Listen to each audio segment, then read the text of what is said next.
प्रतिस्पर्धेत श्रीकीभ्याम सव्या सव्ये नगोदरे। और सर्प के दाएं और बाएं भाग को देखो, सव्य असव्य, सव्य का अर्थ है बाएं और असव्य का अर्थ है दाएं।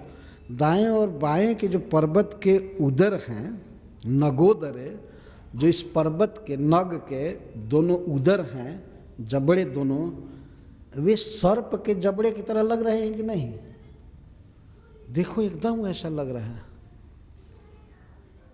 सर्प नहीं है लेकिन फिर भी ऐसी पर्वत की बनावट है कि दोनों इसके उदर, मुख के भीतर के भाग सर्प के जबड़े के समान लग रहे हैं। तो तुंग श्रृंगालयोपेतास्तद्रष्टाभिश्च पश्यत। और इस पर्वत के जो ऊंचे ऊंचे शिखर हैं, शिखर श्रेणियाँ, ये सर्प के दांत जैसे लग रहे हैं कि नहीं? हाँ हाँ, ठीक दांत जैसे लग रहे हैं। इस तरह वो कहते हुए आगे बढ़ रहे हैं। आस्त्रितायाम मार्गो यम रसनाम प्रति गर्जति। और यह नीचे लाल लाल मार्ग है, जानते हो ये क्या है? ये लाल लाल जो रास्ता है, असल में बात यह है कि यहाँ पर गेरू मिट्टी पड़ रही है, तो मिट्टी, कच्ची सड़क बनाई गई है गेरू मिट्टी की, लाल मिट्टी की, तो इसीलिए दिख रही। ये सर्प के जीभ जैसी लग रही है कि नहीं सड़क? तो बच्चों ने कहा हाँ एकदम, ये तो बिल्कुल सर्प के जीभ जैसी लग रही। वास्तव में वो जीभ है, लेकिन जीभ में कोई स्पंदन नहीं है, हिलना डुलना नहीं है, तो उसको वे कच्ची सड़क के रूप में कह रहे हैं, लाल मिट्टी डाली हुई सड़क। ये रसना में प्रति गर्जति, ये रसना जैसी दिखाई पड़ रही है शाम की, ये लाल लाल सड़क। और ऐसा मंत्र गतम ध्वंत चेतदप्यंतराननम। और देखो पर्वत शिखर के पीछे जो अंधकार है वह अजगर के मुख के भीतर रहने वाले अंधकार जैसा लग रहा है कि नहीं? हाँ एकदम लग रहा है। वो पर्वत के शिखर के भीतर का अंधकार नहीं है, वास्तव में दांतों के भीतर का अंधकार, लेकिन इस तरह से उत्प्रेक्षा कर रहे हैं। दावोष्ण खरवातो यम श्वासवद्भाति पश्यता। देखो भीतर दावाग्नि लगी हुई है, और दावाग्नि लगने से गरम गरम हवा आ रही है, तो यह अजगर के श्वास जैसे लग रही है कि नहीं? हाँ बिल्कुल अजगर के सांस जैसे लग रही है। पर इनको विश्वास है कि ये है दावाग्नि की हवा, पर वास्तव में तो अजगर के मुख की हवा थी। तद्दग्ध सत्व दुर्गंधोप्यंतरामिष गंधवत। और भीतर से जो दुर्गंध आ रही है इस गुफा से, पर्वत से, वह ऐसे दुर्गंध लग रही है जैसे अजगर कोई पशु खाता है तो उसके पेट में पशु सड़ते हैं, पचते हैं, तो उनसे जैसे आमिष गंधवत, मांस से गंध आती है, वैसे गंध आ रही है। क्या है वृंदावन की शोभा है। और जब इस तरह से गंध आ रही है, गर्म हवा चल रही है, तो भीतर क्यों प्रवेश करना चाहते हो? ये कौन खेलने की रीति है? तो भागना चाहिए ना, भले दावाग्नि लगी है, सर्प नहीं है तब भी तो भागना चाहिए था। और दुर्गंधित हवा आ रही है तो उधर भीतर जाने की क्या जरूरत है? पर भगवान लीला रचना चाहते हैं। भगवान चाहते थे कि ऐसा हो, और उन्होंने ही प्रेरणा भी दिया था ये अघासुर को कि इस तरह करो। डायरेक्ट नहीं, लेकिन सर्वांतरजामी भगवान है हृदय में, तो ये लीला संपादित करना चाहते हैं। और भगवान इस लीला द्वारा दिखाते हैं कि उनका अपने भक्तों से कितना प्रेम है, और कितना भी कोई पापी हो, कितना भी पापी हो, कृष्ण के साथ संबंधित होने से शुद्ध हो ही जाता है। यह भगवान की विशेषता है, इस बात को दिखाना चाहते थे।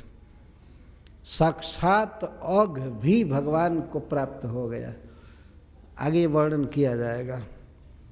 इस तरह की जिसकी दूषित प्रवृत्ति थी, इस तरह का हिंसक व्यक्ति, और वह भी भगवान कृष्ण के धाम में आकर के उनका संग पा करके मुक्त हो गया, सदा के लिए भगवान की लीला में हो गए। यह दिखा रहे हैं भगवान। तो बच्चे इस तरह से सोचते हैं। किसी किसी ने कहा ये कह रहे हो कि पर्वत अजगर के मुख जैसा लग रहा है, और कहीं सचमुच अजगर होगा तब? यदि सचमुच अजगर होगा तब क्या होगा? तब कहते अस्मान किमत्र ग्रसिता निविष्टान अयम तथा चेद वकवत विनंक्षति। यदि सचमुच के अजगर होगा, है नहीं लेकिन हंस रहे थे, अगर वास्तव में अजगर होगा और हम लोगों को ये निगलने की चेष्टा करेगा, अस्मान ग्रसिता भविष्यति, यदि हमको ग्रसने की चेष्टा करेगा, अगर ऐसा किया ना तो जैसे बकासुर का चोंच फाड़ दिया गया, ऐसे बकारी अभी हम लोगों के साथ है, ये इसको भी फाड़ देगा अगर ग्रसने की चेष्टा किया तो। इस तरह से सोच रहे, बक का वध करने वाला कृष्ण हम लोगों के साथ ही है। कृष्ण उस समय इन बच्चों से थोड़े दूर पीछे थे, जानबूझ करके निकट में ही थे लेकिन पीछे पीछे चल रहे थे, और ये सब बातें कर रहे थे, भगवान इसको सुन रहे थे। भगवान सोच रहे थे कि देखो अमृषा में मृषा बुद्धि इनकी हो रही है, ये सर्प है और इसको पर्वत कह रहे हैं, क्या विधाता की चेष्टा है। भगवान इस तरह मनुष्य लीला कर रहे हैं।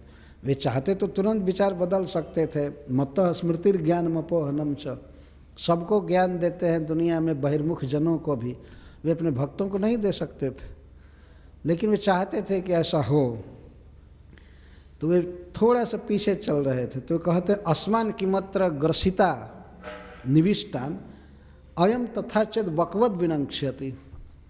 यदि हम लोग इसके मुख में प्रवेश करेंगे और हम लोगों को ये निगलने की चेष्टा किया ना तो बकवत विनंक्ष्यति, बकासुर की तरह विनष्ट हो जाएगा। किसके द्वारा? क्षणाद अनेन इति, क्षण भर में नष्ट हो जाएगा। किसके द्वारा? इसके द्वारा, ये कह रहे हैं इसके द्वारा नष्ट हो जाएगा, कृष्ण के द्वारा नष्ट हो जाएगा। अद्भुत विश्वास है बच्चों को भगवान पर, भगवान की प्रतिभा को वो शुरू से ही जानते। जो भी इसका नुकसान करने आया वो नष्ट हो गया। जैसे पूतना नष्ट हो गई, सकट नष्ट हो गया, और तृणावर्त कई नष्ट हो गए, बकासुर नष्ट हो गया। अभी हाल की घटना है बकासुर की, इसलिए कहते बकवद, बकासुर की तरह विनंक्षति, नष्ट हो जाएगा। क्षणाद, और वो भी देर नहीं होगी। यदि हम लोगों को ग्रसने की चेष्टा किया ना तो बकारी के द्वारा क्षण भर में नष्ट कर दिया जाएगा। इति उसन मुखम विक्षो धसंतम करताल निर्जदु। तो यह कह करके, अब तब कृष्ण बिल्कुल साथ में आ गए थे निकट में, तो वे श्री कृष्ण के मुख को देख रहे थे बच्चे। श्री कृष्ण के मुख को कमनीय कह रहे सुखदेव गोस्वामी, उसन मुखम, कमनीय मुखम, परम सुंदरम मुखम। भगवान के परम सुंदर मुख को देख रहे थे। विक्षो धसंतम, और हंसते हुए। वे लोग कहते हैं कृष्ण देख रहे हो ये पर्वत कैसा लग रहा है, ये अजगर की तरह लग रहा है, ये हम लोगों को ग्रस लेगा, इसमें शक्ति है ग्रसने की। और वो ताली बजाने लगे जोर से, और हम अब इसके मुख में घुसते हैं। ये तो जानते हैं कि अजगर नहीं है लेकिन ये सोच रहे हैं कि अगर अजगर होगा ना तो अब हम इसमें प्रवेश करते हैं। तो ताली बजा रहे हैं यह देखने के लिए कि यदि सचमुच के अजगर होगा तो हम लोगों के ताली पीटने पर, आवाज़ करने पर कुछ मुख संकोचन करेगा या भागेगा या इधर उधर अंगड़ाई लेगा, ये लोग सोच। लेकिन वो तो इतना ट्रेंड था कंस द्वारा कि कुछ भी ताली पीटे वो तो पर्वत जैसा ही बिल्कुल सनटेड रहा, कुछ भी हिला डोला नहीं, कर ताड़ नहीं। खूब ताली बजा रहे हैं, जय जयकार कर रहे हैं, और कृष्ण का मुख देखते हुए अघासुर के पेट में चले गए। ये अद्भुत घटना हुई। भगवान चाहते थे रोकना, लेकिन जब तक वो चाह रहे थे तब तक तो प्रविष्ट हो गए। भगवान ने बताना चाहते थे कि अरे ये पर्वत नहीं है, पर्वत नहीं है, महासर्प है, महासर्प है, रुको रुको, रोकना चाहते थे, तब तक चले गए। लेकिन श्री कृष्ण के मुख को देखते हुए गए, हंसते हुए गए, वृक्ष उद्धसंतम, जोर जोर से ठहाका मारकर हंसते हुए, नाचते गाते हुए चले गए। बछड़े तो आगे आगे जा ही रहे थे। बछड़े ताली पीटने से और विदुक करके आगे चले गए और बच्चे भी गए। भगवान खड़ा होकर के अब देखने लगे, हाय रे, मेरा सारा गोधन और मेरे सारे साथी मृत्यु के मुख में चले गए। इस तरह सोचने लगे भगवान। थोड़े देर के लिए लीला शक्ति ने, जोग माया ने भगवान को ऐसा किया, उन्हीं की स्वरूप शक्ति ने, कि बिल्कुल खिन्न हो गए। हाय, भगवान यह दिखाते हैं कि कोई मनुष्य किस तरह कोई कार्य करना चाहता है और समय पर कार्य नहीं हो पाता है। अपने हाथ से बच्चे निकल गए, चले गए। तो प्रश्न होता है, क्या वे पहले उनको नहीं रोक सकते थे? सब सर्वसमर्थ हैं, परंतु भगवान की लीला शक्ति उनको असमर्थ बनाती है, अपनी ही स्वरूप शक्ति। उसमें भगवान को हम ऐसा नहीं कह सकते कि वे अज्ञानी थे, चाहे समय पर उनको सूझ नहीं आई, ऐसा नहीं है। यह भगवान की लीला है। तो देख रहे थे भगवान, सभी बच्चे समा गए। लेकिन ध्यान रखना चाहिए कि जो व्यक्ति, हरीश्वरी जी कहते हैं कि जो व्यक्ति इस तरह से भगवान का मुख देखता हुआ संसार में भी जाए, तो संसार उसका अनिष्ट नहीं कर सकता है। अब यही मान लीजिए, दिल्ली एक बहुत बड़ा माया की जगह है, बहुत बड़ी माया की जगह, लेकिन कोई भक्त अगर राधा पार सारथी का मुख देख करके जा रहा है, तो संसार, ये दिल्ली क्या करेगी उसको? दिल्ली नगर क्या करेगा? कुछ नहीं बिगाड़ पाएगा। वास्तव में अपने घर में या मंदिर में ठाकुर जी का विग्रह है और ठाकुर जी को प्रणाम करके इनकी सेवा के लिए वो निकल रहा है भक्त, तो दिल्ली की माया उस पर असर नहीं कर सकती है। ये बच्चे भगवान का मुख देख करके अघासुर के पेट में गए, लेकिन कुछ भी नहीं हुआ। भगवान प्रवेश किए और उनको बचाएंगे। अभी ये कथा आ रही है। तो जाना तो है ही, किसी को ऑफिस में जाना है, किसी को दुकान में जाना है, परंतु अपने घर में या मंदिर में जो भगवत विग्रह है, उसको प्रणाम करके, आरती करके, सेवा करके, दर्शन करके जाना चाहिए। तो ऐसे भक्त पर माया का कोई असर नहीं हो सकता। प्रेम से देखना चाहिए। अभी बच्चे जा रहे थे, अगर कभी कभी मान लीजिए उनको शंका भी है कि अजगर है, तो कृष्ण पर भरोसा है कि ठीक है, यह है ना, हमारी रक्षा करेगा, पूरा पूरा विश्वास है, हमारी रक्षा करेगा, क्योंकि इस पर नारायण की कृपा है, इस पर देवताओं की कृपा है, ब्राह्मणों का आशीर्वाद है। इस तरह से यह कृष्ण हमारी रक्षा करेगा, हमेशा किया है। और उसमें बकासुर का उदाहरण दे रहे थे कि हम लोगों की रक्षा करेगा। तो किसी भक्त को इस तरह से भरोसा रखना चाहिए भगवान पर। ठीक है, हम तो माया में हैं ही, अनेक कमियां हैं, अनेक दोष हैं, लेकिन कृष्ण को अपनी बाँह पकड़ा दिए। जैसे माँ की बाँह को पकड़ करके, या माँ बाँह पकड़े रहती है बच्चे का, बच्चा नीचे चलता है, पिछल जमीन पर उसके पाँव छलकते हैं, और गिरने होता है, लेकिन माँ उठा लेती है, बल्कि उठाकर गोद में रख लेती है। इस तरह से श्री कृष्ण है परम कृपालु। तो ये एक प्रेरणा मिलती है। यद्यपि यह बिल्कुल सत्य लीला है, ऐतिहासिक घटना है, हुई है, परंतु फिर भी लीलाओं द्वारा भगवान कुछ प्रेरणा देते हैं, कैसे कब किया जा सकता है, और व्यक्ति विपत्तियों से ग्रस्त नहीं हो सकता है। और सबसे बड़ी विपत्ति क्या है? विपत्ति है कृष्ण का विस्मरण हो जाना, कृष्ण का भूल जाना, यह विपत्ति है। तो जीव अपने कर्मानुसार, प्रारब्ध अनुसार अनेक कार्यों में जाता है। ऐसे ऐसे कार्य करने पड़ते हैं जिसमें भगवत विस्मरण होने का बहुत चांस बना रहता है। एक व्यक्ति आज कह रहे थे हमसे कि हमारा काम ऐसा है कि इसमें झूठ बोले बिना काम ही नहीं चल सकता, तो क्या किया जाए? तो मैं कहा कि थोड़ा मिनिमम कीजिए, कम कीजिए। तो यह कहने का साहस ही नहीं हुआ कि नहीं, झूठ मत बोलिए। थोड़ा कम कीजिए, कम से काम चलाइए। तो ऐसे केवल एक व्यक्ति की बात नहीं है, वास्तव में ऐसे बहुत से कार्य हैं जो वास्तव में धर्म के, भक्ति के विरुद्ध हैं, पर करने पड़ते हैं। तो करना पड़े तो भगवान के चरण कमल में चित्त लगा करके प्रविशि नगर की जय सब काज हृदय राखी कौशलपुर राज। भगवान को हृदय में रह करके काम करना चाहिए। जैसे उसने आशीर्वाद दिया, कौन थे जिसको मुष्टिका मारा था हनुमान जी ने? सुरसन, लंकिनी वो गाइड थी लंका की। तो हनुमान जी को उसने चैलेंज किया, अरे चोर कहाँ जा रहे हो, कौन हो तुम? तो हनुमान जी ने उसको मारा एक तमाचा जोर के और बेहोश हो गई, गिर गई। तो उसको ब्रह्मा जी ने वर दिया था कि विकल होश जो कपिके मारे तब जाने से लंका संहारे। जब किसी बानर के मारने से तुम बेहोश हो जाओगी तो समझ लेना कि लंका का नाश आ गया। तो उसको ब्रह्मा जी की बात याद आ गई। तो उसने कुशी ने कहा, तो आप भगवान राम के दूत हैं, मैं धन्य हो गई आपका तमाचा खा करके। मुष्टिका पीठ पर मारे थे, गाल पर नहीं मारे थे हनुमान जी। हनुमान जी ब्रह्मचारी थे, वो राक्षसी के भी पीठ पर मारे थे। तो उसने कहा कि जाइए आप राम का कार्य करेंगे और प्रविशि नगर की जय सब काजा फिर हृदय राखी कौशलपुर राज। अयोध्या के राजा भगवान श्री राम को हृदय में रख करके आप जाइए, सब कार्य कुशलता सब करेंगे, कीजिए। तो लंका जैसे भीषण नगर में प्रवेश करना था हनुमान जी को, जो लंका निश्चर निकर निवासा यहाँ कहाँ सज्जन कर वास।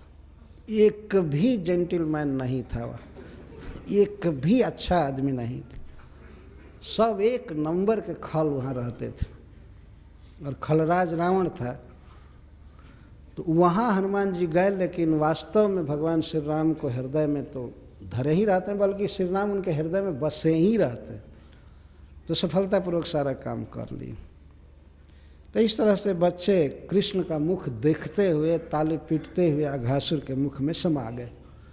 परंतु परम न घृणा, अघासुर उनको चबाया नहीं, चूर्ण नहीं किया या अपने मुख को बंद नहीं किया, क्योंकि वह अपने मरे हुए भाई और बहन की याद कर रहा था।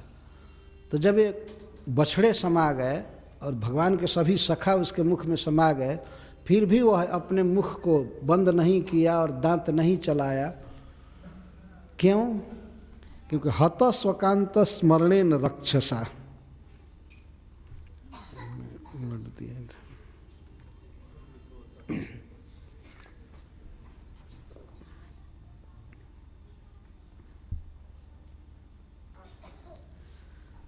तो वो सोचने लगा कि हमारे भाई बकासुर का और बहन पूतना का इसने वध किया है और वो अभी बाहर है। तो कृष्ण जब मेरे मुख में आ जाएगा तो एक साथ अपने दांतों की चक्की में पीस दूंगा सबको, ये सोचा। तो ये बछड़े घुसे थे, सखा भी घुसे, लेकिन मुख उठाए रखा, और तो विशाल पर गुफा के समान उसका मुख था। तो किसी को निगला नहीं, चूर्ण नहीं किया। प्रतीक्षमाणेन वकारी वेशनम हत शोकांत स्मरणेन राक्षस। वह राक्षस, यद्यपि उसके लिए इन बच्चों का शरीर बहुत कोमल था, बहुत अच्छा लगता, कच कच खा जाता नया नया मांस, लेकिन फिर भी नहीं खाया, क्योंकि वो कृष्ण की प्रतीक्षा कर रहा था। बकारी वेशनम प्रतीक्षमाणेन, बकारी का वेशन, बकारी कब प्रवेश करेगा इसकी प्रतीक्षा कर रहा था। इस तरह के भयावह राक्षस जो भगवान का दर्शन नहीं कर रहा है, खाने के लिए मुख खोला हुआ है, श्री कृष्ण की प्रतीक्षा कर रहा था। तान वीक्ष कृष्ण सकला भयप्रदो ह्यनन्यनाथान स्वकरादवच्युतान दीनांश मृत्योर जठराग्निघासान घृणार्दितो दिष्टकृतेन विस्मितः। भगवान श्री कृष्ण के मुख पर जो सहज मुस्कान थी वो तुरंत समाप्त हो गई। अपने सखाओं को इस तरह से उन्होंने देखा कि तो मृत्यु के मुख में, मृत्यु के अग्नि में ये घास की तरह हो गए, ग्रास बन गए। घास का एक और भी अर्थ होता है, सूखी घास हो और अग्नि में पड़ जाए तो जल कर राख हो जाती है। ऐसे ही अघासुर के सामने ये बच्चे कुछ भी नहीं हैं, सब भस्म हो जाएंगे। तो घृणार्दित भगवान स्नेह से बिल्कुल परिप्लुत हो गए, कृपा से परिप्लुत हो गए और देखे कि अनन्य नाथ, इनका रक्षक केवल मैं हूँ और कोई नहीं है। बेचारे बच्चे निर्दोष और आनंद में खेल रहे हैं, इनका रक्षक, इनका पालन करने वाला और कोई दूसरा नहीं है, मैं ही हूँ। कोई दूसरा नहीं था बड़ा गोप जो इनको रोकता कि मत प्रवेश करो, ऐसे करो, ऐसे करो। भगवान ने देखा अनन्य नाथ है, इनका अन्य कोई दूसरा नाथ नहीं है, रक्षक नहीं है और ये हमारे हाथ से निकल गए। तो भगवान घृणा से, घृणा का स्नेह होता है संस्कृत में, स्नेह से बिल्कुल परिप्लुत हो गए। अर्दित, अर्दित का अर्थ होता है व्याप्त अथवा ग्रस लेना। भगवान कृपा से ग्रस लिए गए, नख से सिख तक लगा कि भगवान के श्री विग्रह में केवल कृपा ही कृपा है, बहुत स्नेह उमड़ा। और तब ये सोचने लगे, कृत्यम किमत्रा से खलस्य जीवनम नवा अमीशां च सतां विहिंसनम। भगवान सोचने लगे कि मैं क्या करूं कि यह दुष्ट जीवित न रहे, अघासुर मर जाए और बच्चों का और बछड़ों का जीवन रहे, वे न मरे, क्या करना चाहिए।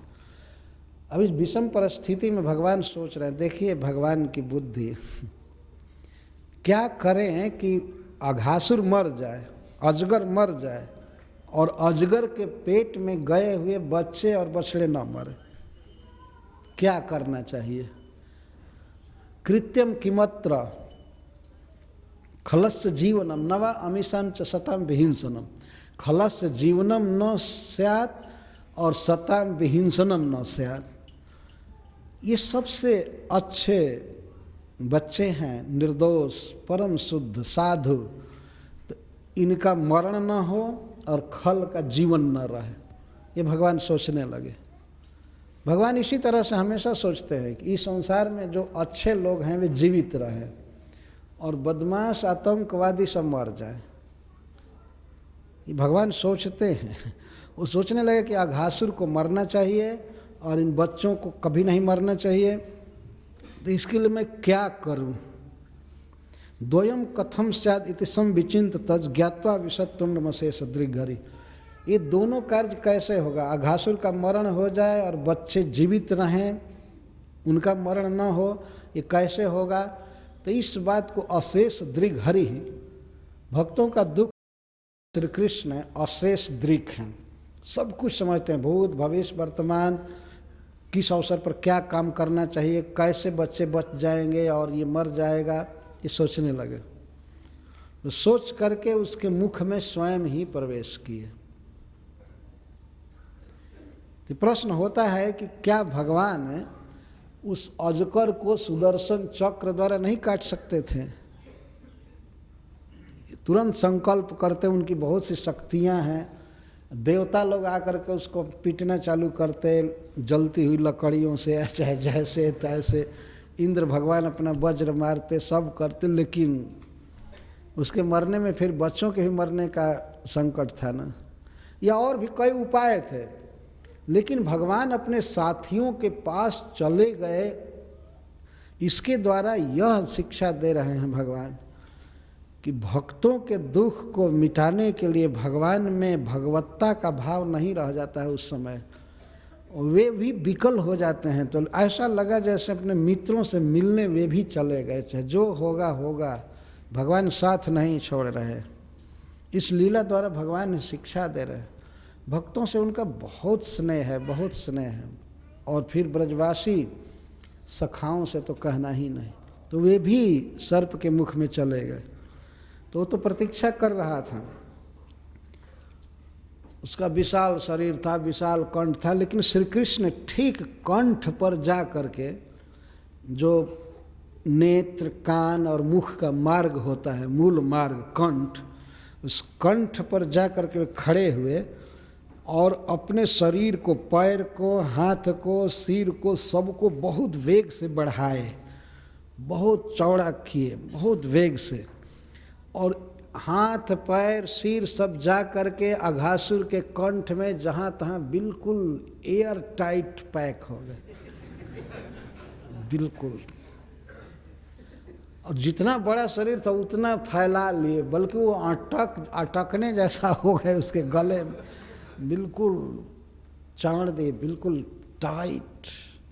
अब तो छटपटाने लगा सांस लेने के लिए, छटपटाने लगा।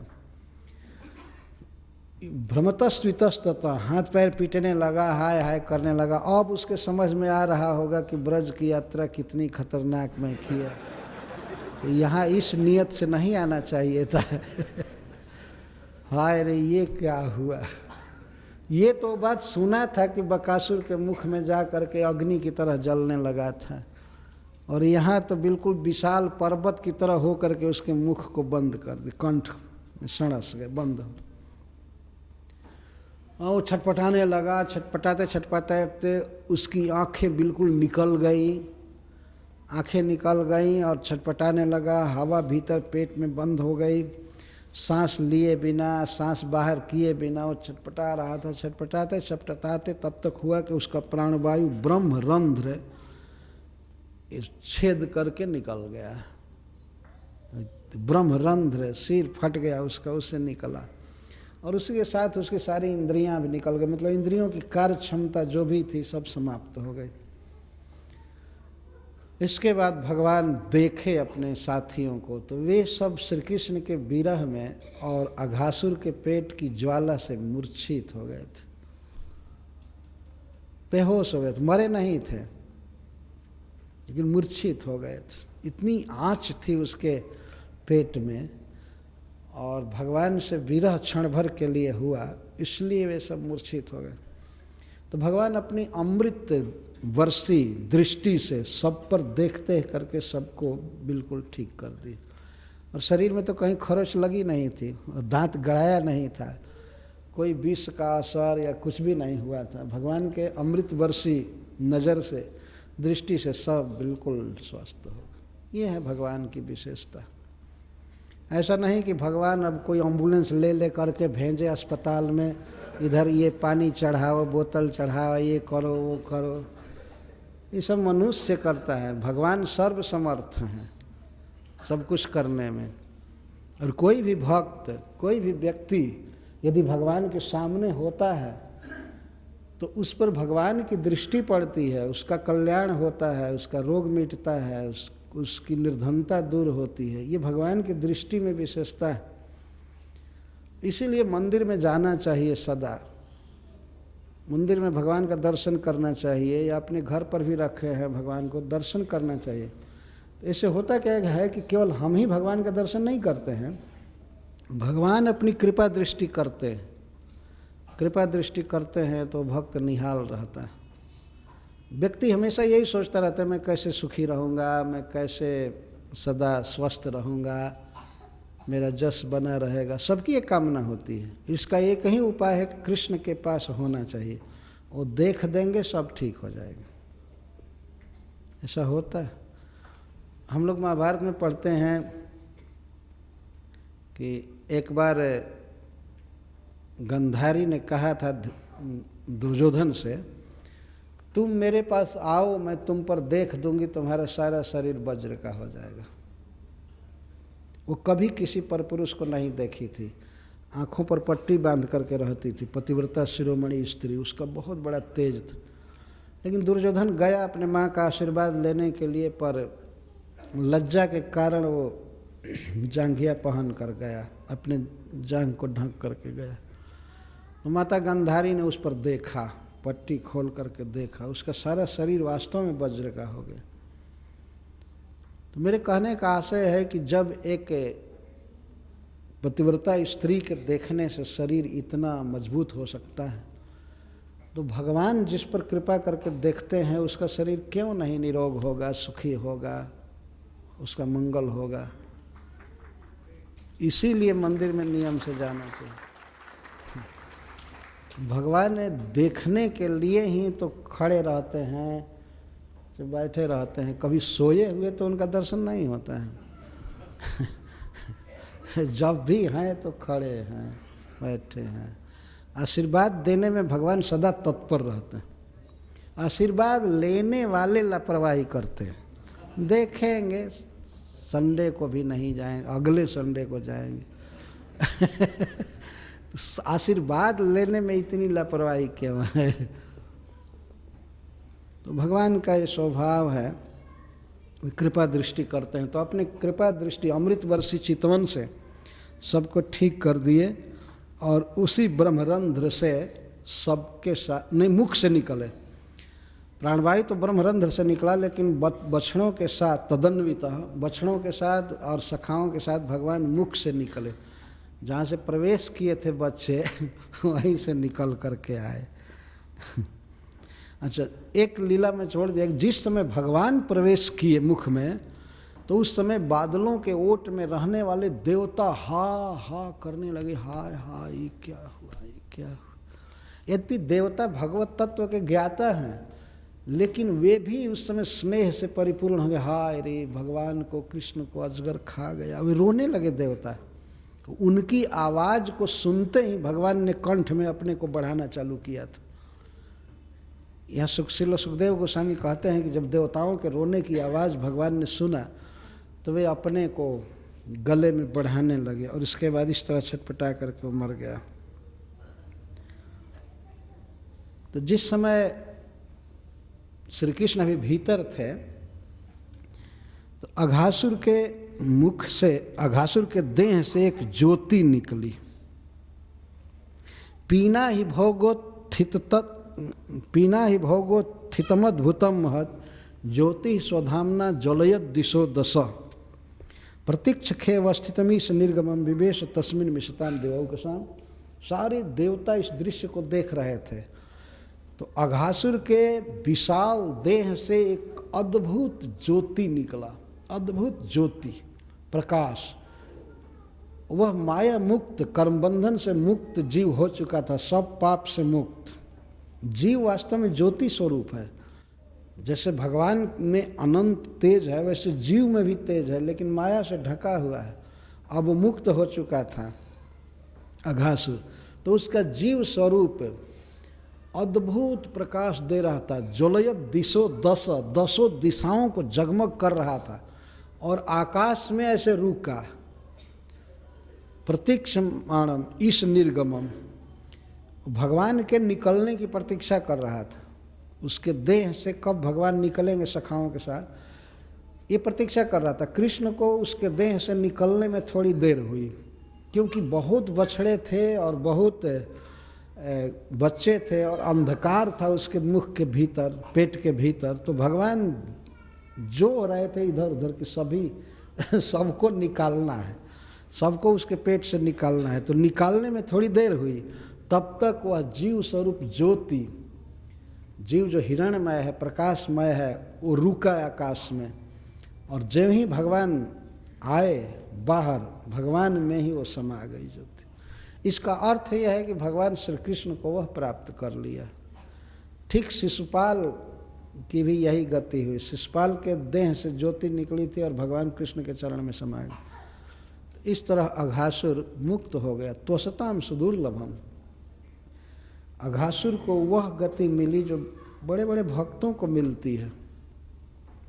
यह है भगवान के स्वरूप की विशेषता। एक जगह कहा गया है कि भगवान का विग्रह भाव होने पर कल्याण करता है। तो एक पत्थर की मूर्ति भी यदि भाव हो, प्रणाम किया जाए, सेवा किया जाए, तो मंगल करती है, कल्याण करती है, मुक्ति देती है, प्रेम देती है मूर्ति। लेकिन भगवत विग्रह, भगवत श्री विग्रह का ये विशेषण है, विशेषता है कि वह बिना भाव के ही कल्याण कर देता है। भाव हो या ना, जैसे पूतना का कोई भाव नहीं था, बल्कि उल्टा भाव था, कृष्ण को मारने का भाव था। लेकिन भगवान का जो श्री विग्रह स्वरूप है वो भाव की अपेक्षा नहीं करता है। मूर्ति भाव की अपेक्षा करती है, भाव होना चाहिए, लेकिन भगवान का जो वास्तविक स्वरूप है वो भाव की अपेक्षा नहीं करता। किसी भी प्रकार से उसके संपर्क में कोई आया, चाहे स्मरण किया, चाहे कुछ किया, उसका मंगल होता ही है, उसका कल्याण होता ही है। मंगल का अर्थ है दुख दारिद्र्य मिट जाता है, सुख मिलता है, और कल्याण का अर्थ है कि उसे भगवान का धाम मिलता है, मुक्ति मिलती है, इसको कल्याण कहते हैं। तो यहाँ पर समझना चाहिए कि अघासुर क्यों मुक्त हो गया। ऐसे श्रील सुखदेव गोस्वामी स्वयं ही इस पर अपना कमेंट देंगे।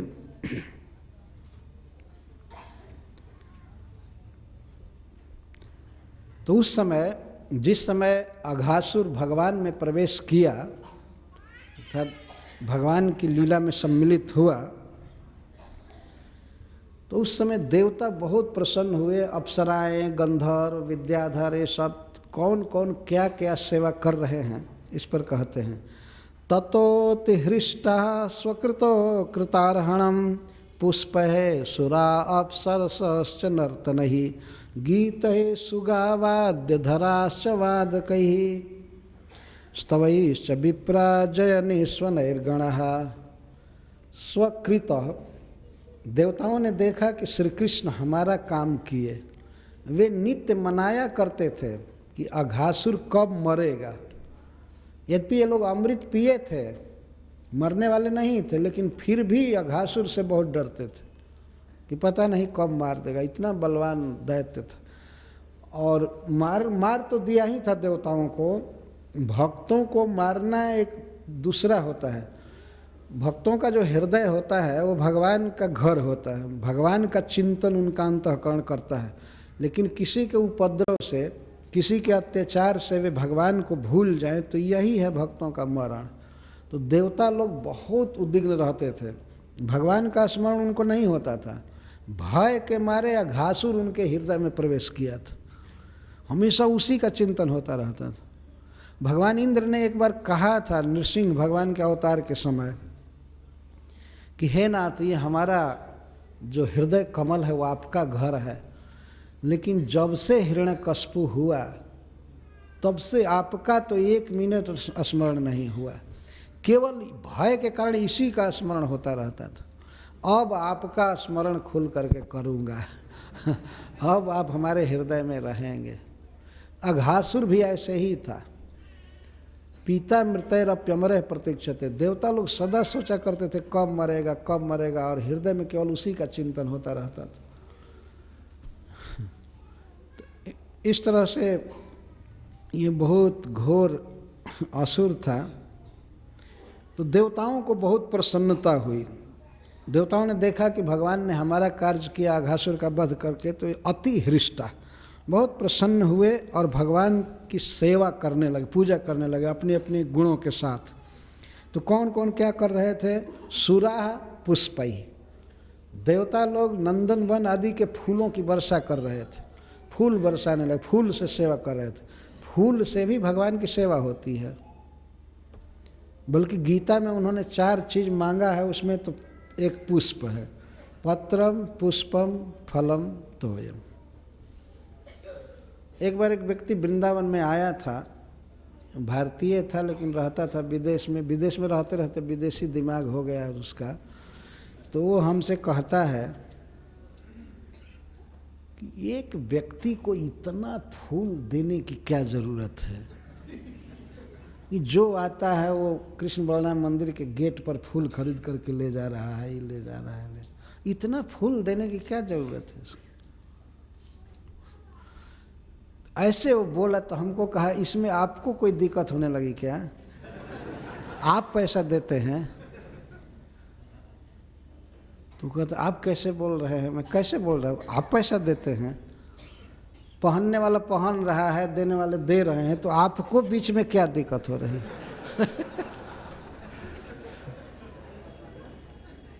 नहीं इतना फूल, तो एक आदमी इतना फूल पहनेगा?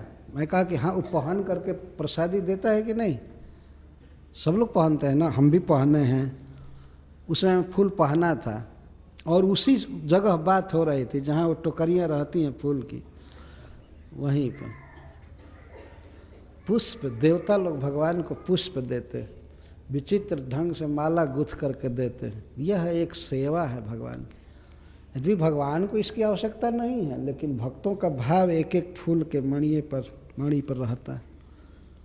तो गुथ रहे, किसके लिए गुथ रहे हैं? कृष्ण के लिए गुथ रहे हैं, कृष्ण के लिए गुथ रहे हैं, देंगे। ये सब उनका उत्पन्न किया हुआ है। त्वदीय वस्तु गोविंद तुभ्यमेव समर्पय। भगवान के लिए फूल उत्पन्न करना चाहिए, नहीं हो तो खरीद कर देना चाहिए, जैसे तैसे देना ही चाहिए। देवता सेवा कर रहे हैं फूलों द्वारा, क्योंकि देवताओं के लोक में अद्भुत फूल हैं जो इस पृथ्वी पर नहीं पाए जाते। सुरा पुष्पई अप्सरसश्च नर्तनई। अप्सराएं सेवा करने लगी भगवान की। कैसे? नर्तन द्वारा, नृत्य करने लगी। आकाश में ही, देवता आकाश में रह सकते हैं, उनके लिए स्टेज वगैरह की जरूरत नहीं पड़ती है, कहीं भी वह नृत्य कर सकते हैं। अप्सराएं नाचने लगी भगवान के लीलाओं का अनुकरण करके। जो जो लीला के वृंदावन में उसको कर कर के, गा गा करके नाच रही। तो अप्सराएं नाच रही। भगवान के कीर्तन में नाचना एक भगवान की सेवा है। और एक आजकल तो अपनी सेवा भी हो जाती है, क्योंकि नाचने से ब्लड प्रेशर वगैरह सब ठीक रहता है। ठीक हो जाती है तबीयत। और नाचना भगवान के सामने, अधम शरीर को नहीं नचाएंगे तो किसके यहाँ नचाएंगे। तो अप्सराएं नाच रही थी। और गीत है सुगा, सुगा का अर्थ सुष्टु गायका, गंधर्वा, गंधर्व आदि सब गीत गाने लगे। ये अघासुर उद्धार की और वृंदावन विहार की लीला को गाने लगे। देवताओं में शक्ति होती है, तत्काल ही वो कोई चीज़ बोलते हैं तो गीत में बोलते हैं। ऐसा नहीं कविता बना करके कंपोज करके उनको गाना पड़ता है, ऐसा नहीं है। इधर तो प्रायः जो गीत लिखते हैं उनको गाने ही नहीं आता है, कोई दूसरा गाता है। गीत लिखा है कोई, गाता है कोई, ऐसे। लेकिन गंधर्ववादी तुरंत गाने लगे।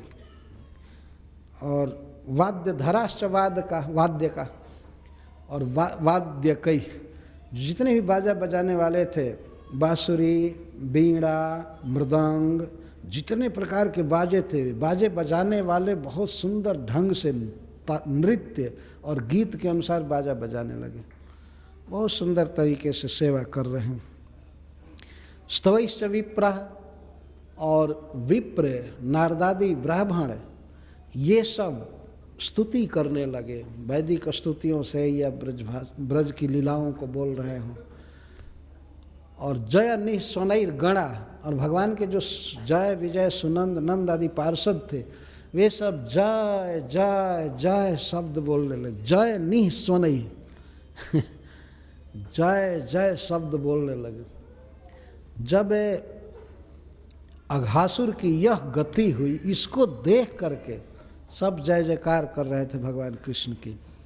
ये भगवान श्री कृष्ण के अद्भुत प्रभाव का यहाँ पर प्रदर्शन हुआ कि अघासुर भी धौत पाप हो गया, अघासुर भी शुद्ध हो गया। तो फिर कौन नहीं शुद्ध हो सकता है श्री कृष्ण के संपर्क में आकर के। इस पर देवताओं को बहुत खुशी हुई। तदद्भुत गीत सुवाद्य, तदद्भुत स्तुत सुवाद्य गीत का जय निश्चय नैकोत्सव सुमंगलान। तो इतना जय जयकार हो रहा था, बाजे बज रहे थे, नृत्य हो रहा था, अस्तव हो रहा था, इतनी तुमुल ध्वनि हो रही थी कि ब्रह्मा जी के लोक में आवाज़ चली गई। ब्रह्मा जी देखे अकस्मात ये क्या ध्वनि आ रही है, कि कौन उत्सव हो रहा है, बहुत सुंदर बाजे बज रहे थे, उत्सव सूचित हो रहा था। तो वे तुरंत ही हंस पर चढ़ करके और जिधर से आवाज़ आ रही थी उधर आए तो पहुंच गए वृंदावन। कि ब्रह्मा जी की तो अद्भुत शक्ति हो, 1 सेकेंड में पहुंच सकते हैं। तो इधर आए तो उन्होंने देखा कि अघासुर बिल्कुल मुक्त हो गया, भगवान को प्राप्त हो गया। इस बात से बहुत विस्मय को प्राप्त हुए। ब्रह्मा जी ने, जैसा कुछ साधु कहते हैं कथा में, कि ब्रह्मा जी कोटि कोटि क्लर्क लगाए थे अघासुर के पाप को लिखने के लिए, और उसके अनुसार ब्रह्मा जी ने निश्चित किया था कि इसको कोटि कोटि जन्मों तक किस किस नरक में पटका जाएगा। और जब उन्होंने देखा कि भगवान ने अघासुर को मुक्त कर दिया तो ब्रह्मा जी सोचने इतनी मेहनत बर्बाद हुई। और यह भी एक कारण था कि वो आगे चल करके भगवान के बछड़े और वत्सों को चुराएंगे। भगवान ये क्या करते हैं देखें। तो ब्रह्मा जी को एक बात से ग्लानि हुई कि इतने क्लर्क खटाए गए, खर्च हुआ, ये हुआ, इतने कंप्यूटर चलाए गए इसके पाप का लेखा जोखा रखने के लिए, और सारा भगवान ने ख़त्म कर दिया। तो बेकार हम लोगों को ड्यूटी दिए हैं किसी के पापों को देखने के लिए। विनोद में कुछ साधु इस प्रकार की बात कहा करते हैं। तो अघासुर भी मुक्त हो गया। राजन आज गरम चर्म शुष्कम वृंदावनेद्भुतम ब्रजौकशाम बहुतिथम बभूवा क्रीड़ गहवरम। ब्रह्मा जी को बड़ा विस्मय हुआ अघासुर की मुक्ति से, बहुत बड़ा विस्मय हुआ। विस्मय का कारण यह है कि इस तरह तब भजन आदि की क्या महिमा रही जब ऐसे खल को, ऐसे हिंसक को वृंदावन धाम प्राप्त होगा, भगवान की लीला प्राप्त होगी, चाहे सायुज्य ही जो भी प्राप्त हो या ब्रह्म सायुज्य। अघासुर को वास्तव में ब्रह्म सायुज्य प्राप्त हुआ। तो फिर ये तो उचित नहीं लग रहा है। ब्रह्मा जी इस तरह विस्मित हो गए, क्या अघासुर भी मुक्त हो सकता है? लेकिन हो गया, प्रकट देखा उन्होंने, इसलिए उनको बड़ा विस्मय हुआ।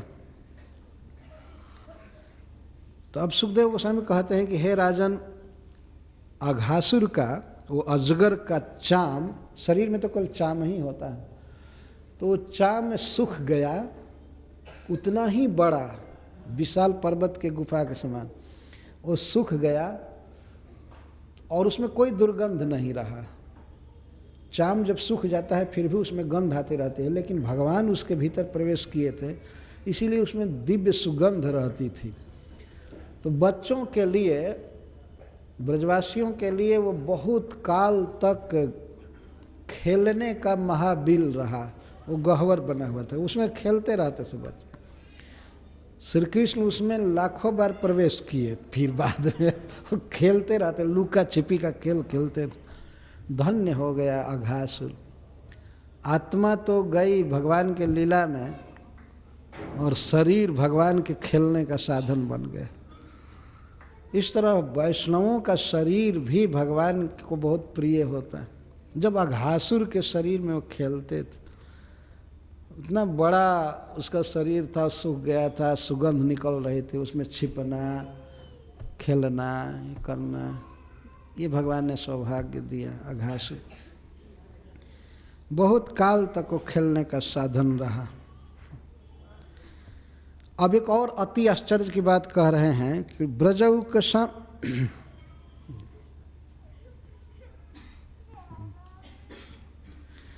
एतत् कौमारजम कर्म हरेरात्मा ही मोक्षणम मृत्यु पौगंड के बाला दृष्टोचुर विस्मिता ब्रजे है ब्रजे। यह जो लीला हुई थी भगवान के अघासुर उद्धार की और बच्चों को बचाने की, ये 5वें वर्ष के प्रारंभ में हुई थी, जब श्री कृष्ण 5 वर्ष के थे। और बच्चों ने इस लीला को, इस कर्म को ब्रज में जाकर अपनी माताओं से और अन्य सबसे कहा था 6ठे वर्ष के शुरू में। एक आश्चर्य की बात, श्रील सुखदेव गोस्वामी कहते हैं कि 5वें वर्ष की लीला को बच्चों ने 6ठे वर्ष में जाकर के कहा। क्या क्या कहा? आत्मा ही मोक्षणम, मृत्यु आत्मा ही मोक्षणम, आत्म अहिमोक्षणम। अघासुर के उद्धार की भी बात उन्होंने कहा और अघासुर से अपने मुक्ति की भी बात कहा। मृत्यु से बचाया कृष्ण ने हम लोगों को और संसार से बचाया, कर्मबंधन से बचाया अघासुर को। बच्चे भी समझ गए थे, चारों तरफ प्रचार हो गया कि सर्प मुक्त हो गया, संसार बंधन से मुक्त हो गया कृष्ण के कारण। तो बच्चे जा जाकर कहे कि हम लोगों को अजगर ने ग्रस लिया था और अघासुर जो महापापी था वो मुक्त हो गया। इस लीला को 6ठे वर्ष में जाकर के कहे। इस पर महाराज परीक्षित प्रश्न करेंगे कि ऐसे क्यों हुआ, ब्रह्मण कालांतर कृतम तत्कालीनम कथम भवेद। 1 वर्ष पहले की गई लीला को बच्चे जा कर के दूसरे साल कहे, 1 वर्ष के बाद कहे, तो 1 साल तक वे कहाँ थे और क्यों नहीं कहे। इसमें कोई न कोई भगवान की ही लीला है, भगवान की ही शक्ति है, हम इसको सुनना चाहते हैं। तो इसके पहले, इस प्रश्न के पहले कथा में बैठे हुए सब लोग बहुत आश्चर्यचकित थे अघासुर की मुक्ति के कारण, कथा सुनने वाले। तब श्रील सुखदेव गोस्वामी कहते हैं, नैतद विचित्रम मनुजार्भमायिनः परावराणम परमस्य वेधसम अघोपि यत् स्पर्शन धौत पातकः प्रापात्म साम्यम ताम सुदुर्लभम। श्री कृष्ण के विषय में यह कोई आश्चर्य की बात नहीं है कि साक्षात अघ भी उनके स्पर्श से धौत पाप होकर मुक्त हो गया। श्री कृष्ण के लिए कोई आश्चर्य की बात नहीं है, श्री कृष्ण का एक सहज स्वभाव है यह।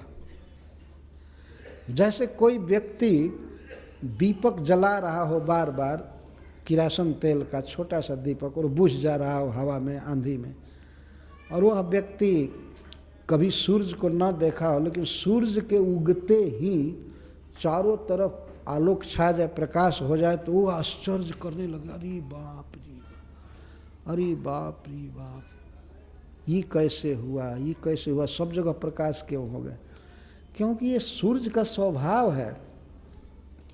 सूर्य के लिए सारे जगत को आलोकित करना कोई आश्चर्य की बात नहीं है, यह श्री कृष्ण का स्वभाव है, सहज। उनका कोई नाम जप करे, उनको कोई प्रणाम करे, उनका कोई प्रसाद खाए, मन में उनका कोई स्मरण करे, तो वह शुद्ध हो करके ही रहेगा।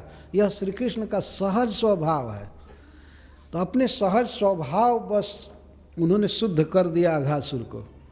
अघासुर का भाव चाहे कुछ भी हो, कोई आदमी सूर्य के उगते समय अपने गमछा से, अपने पॉकेट से अंधकार बचाने की कोशिश करे, सूर्य का विरोध करे, हम उगने नहीं देंगे और अंधकार को बचाएंगे, लेकिन उसके प्रयास से या उसके भाव को देख करके ऐसा नहीं होगा कि सूर्य प्रकाश न दे।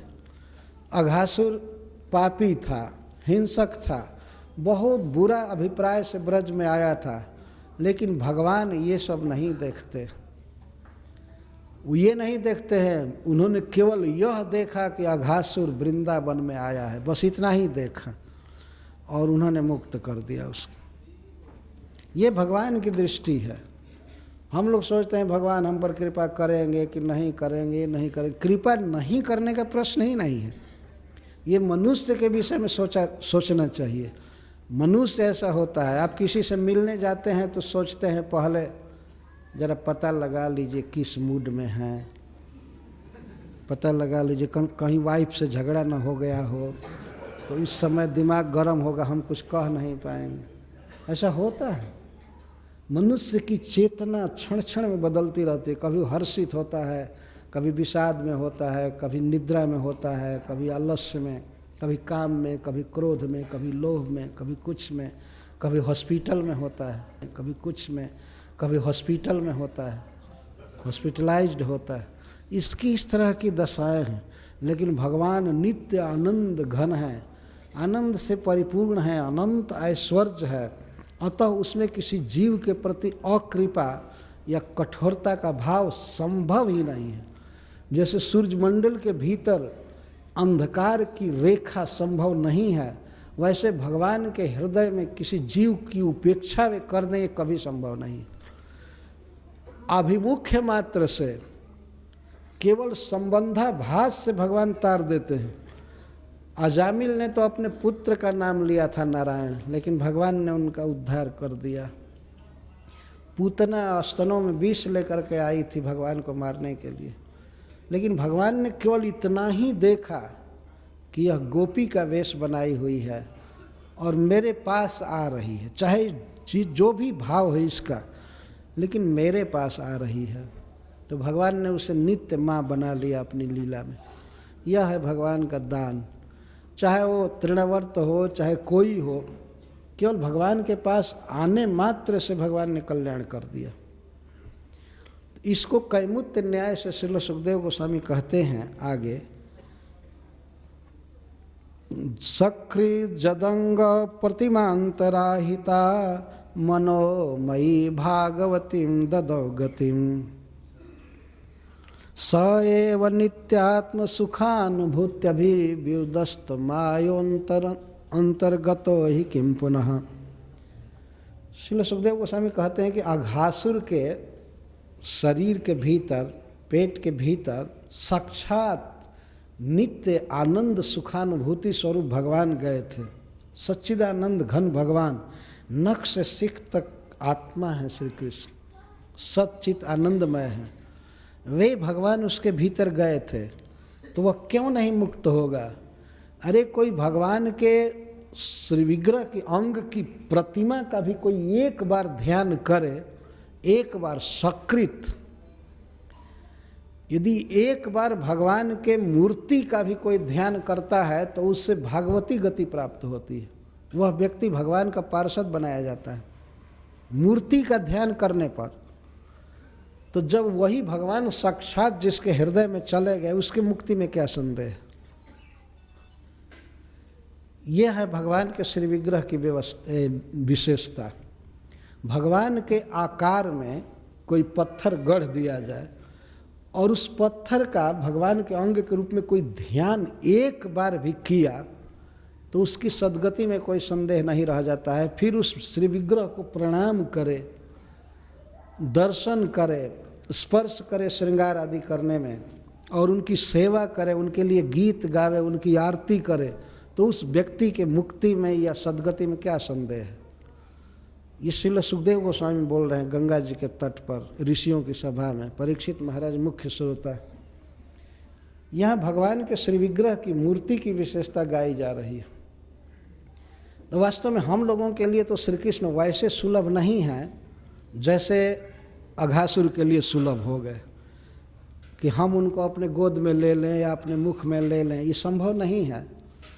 परंतु श्री कृष्ण का पेंटिंग, श्री कृष्ण का चित्र या श्री कृष्ण की मूर्ति, वो तो सुलभ है। भगवान की मूर्ति इसीलिए बनाई जाती है और अर्चा विग्रह की स्थापना की जाती है कि इससे संबंध जोड़ करके कोटि कोटि जीव कृष्ण के पास चले जाएं।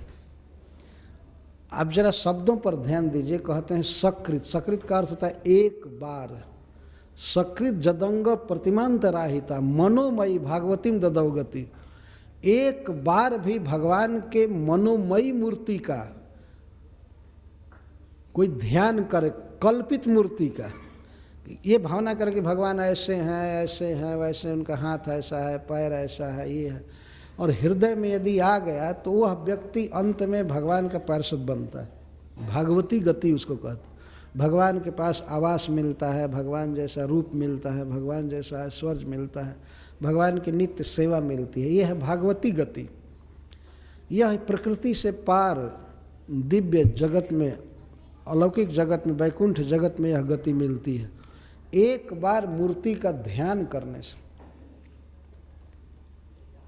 तो उन भक्तों के विषय में क्या कहना है जो विचित्र प्रकार से भगवान का श्रृंगार करते हैं, मुकुट पहनाते हैं, माला पहनाते हैं, कुंडल पहनाते हैं, नूपुर पहनाते हैं, सुलाते हैं, खिलाते हैं, पिलाते हैं, गीत गाते हैं, दर्शन करते हैं, भगवान के लिए भोग बनाते हैं, भोग लगाते हैं। उनके सद्गति में और मुक्ति में क्या संदेह हो सकता है? यह बिल्कुल वैज्ञानिक बात है। भगवान के अर्चा विग्रह की सेवा, मूर्ति की सेवा, ये वैज्ञानिक बात है। वैज्ञानिक क्या कहेंगे इसको, ये बिल्कुल शास्त्रीय बात और बिल्कुल सत्य है। ऐसे इस जगत में बहिर्मुख लोग भगवान की मूर्ति की महिमा जानते ही नहीं, स्टैचू कह करके उपेक्षा करते हैं। लेकिन ये जो मूर्तियां हैं भगवान की, जिनकी आराधना वैष्णव लोग करते हैं, ये साक्षात भगवान विराजते हैं उसमें, हमारी सेवा को लेने के लिए, हमारे प्रणाम को, हमारे गीत को, हमारे भाव को, हमारे दैन्य को या प्रेम को, हमारी वस्तु को लेने के लिए भगवान मंदिर में प्रकट होते हैं, मूर्ति के रूप में प्रकट होते हैं। बहुत श्रद्धा से सेवन करना चाहिए श्री विग्रह का। तो जो गति अघासुर की हुई या पुतना की हुई या जो भक्तों की गति होती है, वही गति हमको अंत में प्राप्त होगी। हम भगवान की नित्य लीला में शामिल हो सकते हैं। आचार्यों ने इसी प्रथा को चलाया है। श्रील प्रभुपाद संपूर्ण दुनिया में श्री विग्रह की स्थापना किए हैं, मंदिर बनाए हैं। ये मंदिर बनाना और बना करके भगवान की सेवा की प्रतिष्ठा करना, चलाना, ये बहुत उपकारी कार्य है, बहुत दुर्लभ, बहुत श्रेष्ठ कार्य है वास्तव में। लाखों लाखों लोग आते हैं दर्शन करने के लिए, भगवान को देख करके जाते हैं कि हृदय में छाप पड़ती है कि भगवान ऐसे है, ये है। कीर्तन होता है और प्रसाद वितरण, भगवान का खाया हुआ उच्छिष्ट कुछ खा करके लोग जाते। श्रीमद् भागवत के द्वारा ये सब बातें बिल्कुल आलोक में आती। ऐसे कोई भावुकता नहीं है जैसे मूर्ख लोग समझते हैं, अरे ये मूर्ति पूजा, ये पूजा, वो पूजा। मूर्ति पूजा नहीं है, ये साक्षात भगवान की पूजा। शास्त्र कहता है कि भगवान का हाथ ऐसा है, पैर ऐसा है, इसका पेंटिंग बनाओ, इसका मूर्ति बनाओ और पूजा करो, तो भगवान उस मूर्ति में प्रकट होते हैं, हमारी पूजा को स्वीकार करते हैं। और ऐसे जो बहिर्मुख लोग हैं, थर्ड क्लास के ब्रेन वाले, अगर वो इसकी महिमा को नहीं मानते हैं तो उनकी बातों पर ध्यान देने की आवश्यकता नहीं है। जैसे हाथी पर चढ़ा हुआ कोई व्यक्ति जा रहा हो और चारों तरफ से 10-20 कुत्ते भी भौंके, तो घबरा कर उतरना नहीं चाहिए। वो हाथी के पास ही नहीं आ सकते हैं, हाथी पर चढ़े हुए वो सवार को क्या कर सकते हैं। जब भों भों करते रहते हैं, भगवान निराकार है, ये है, वो है, मूर्ति में नहीं है, नहीं है, तो भों भों करते ही मर जाएंगे। लेकिन वास्तविकता यह है कि भगवान अपने श्री विग्रह में उतरते हैं। हमको बड़ी श्रद्धा से भगवान को प्रणाम करना चाहिए, आरती करनी चाहिए, पूजा करनी चाहिए और अपने सुख दुख को भगवान से व्यक्त करना चाहिए। यही भक्ति है। तो द्वारा यह शिक्षा बहुत अच्छी तरह से दी गई। हम लोग बिल्कुल सतपथ पर हैं, जो चाहिए उस पथ पर हैं। हम लोगों को इसमें श्रद्धा रखनी चाहिए। हरे कृष्ण।